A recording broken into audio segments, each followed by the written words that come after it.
Srisailam SLBC tunnel పైకప్పు కూలిన ఘటనలో సహాయక చర్యలు ఇంకా కొనసాగుతున్నాయని మంత్రి జూపల్లి కృష్ణారావు తెలిపారు.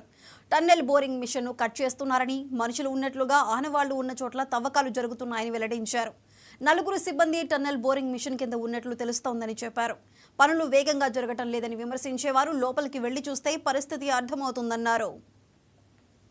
రిస్క్ తీసుకుంటున్నాం. ఇక్కడ ఏంటంటే ఆ 8 మందిని రక్షించడానికి పోయినటువంటి 150 మంది రిస్క్లో పడవద్దు కదా. ఎందుకంటే అక్కడి నుంచి ఏదైతే భూమి పొరల నుంచి ఏముందో తెలియదు.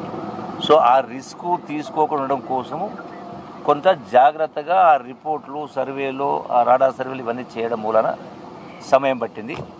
డెఫినెట్గా నాకు పూర్తి విశ్వాసం ఉంది, రేపు సాయంకాలం వరకు ఈ 4 ఆచూకు సంబంధించి రేపు మనకు పూర్తిగా క్లియర్ అయిపోతుంది. సో మిగతా దానికి సంబంధించి ముందు దానికి కొంచెం సమయం పట్టవచ్చు. అయితే వాస్తవాలు ఇదైతే ఇలా ఒక్కొక్కరు ఒక్కొక్క రకంగా విమర్శించే ప్రయత్నం చేస్తూ ఉంటారు. అంటే సందర్భం వచ్చింది కాబట్టి నిన్న మహబూబ్ నగర్ మాజీ మంత్రి ఏదో మాట్లాడాడు. ఇది 11 కిలోమీటర్లు మేము తవ్వినాం, మేము తవ్వలేదంటే ముక్కు నెలకు రాస్తారు, రకరకాల ఏదో మాట్లాడినా. అంటే నేను చెప్పింది కూడా అది, మీరు 11 కిలోమీటర్లు తవ్వినరా అన్న, మిగతా 9 కిలోమీటర్లు 10 సంవత్సరాలు ఎందుకు చేయలేదన్నా వాస్తవ పరిస్థితి. అంటే ఇది ఒక 42 కిలోమీటర్లు ఉన్నటువంటి ఒక టన్నల్ను 25 కిలోమీటర్లు పూర్తి చేసినాక 10 సంవత్సరాల నుంచి చేయలేకపోయారు. మళ్ళీ కూడా చెప్తా ఉన్నాము, నిన్న కూడా చెప్పిన, హరీష్ రావు వచ్చి ఏదో మాట్లాడిపోయారు.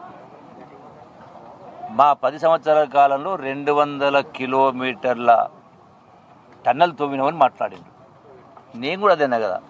మరి మీరు కొత్తగా మొదలుపెట్టి 200 కిలోమీటర్ల టన్నలు 10 సంవత్సరాలు తవ్వినప్పుడు మరి మిగిలినటువంటి మీరు 10 కిలోమీటర్లు చేసింది, ఇందులో మిగతా 9 కిలోమీటర్లు 10 సంవత్సరాలు ఎందుకు చేయలేకపోయినరా నేను? దానికి సమాధానం చెప్పలే. ఒకలా చేసి ఉంటే ఈ సంఘటన జరగకపోనేమో కదా. ఇది వాస్తవం కాదా? జరగకపోను అట్లా చెప్పిన ఇది మీ వల్ల జరిగింది అన్నాను కదా.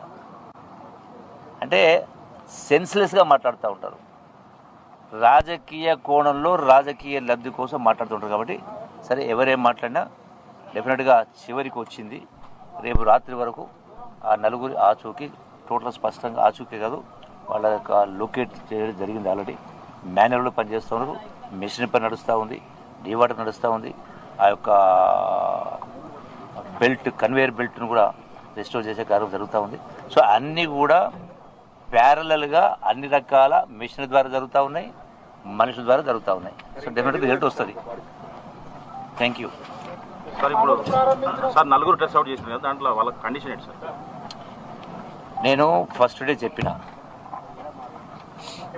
అది అవకాశాలు చాలా చాలా చాలా తక్కువ అని చెప్పిన. అంటే రిస్క్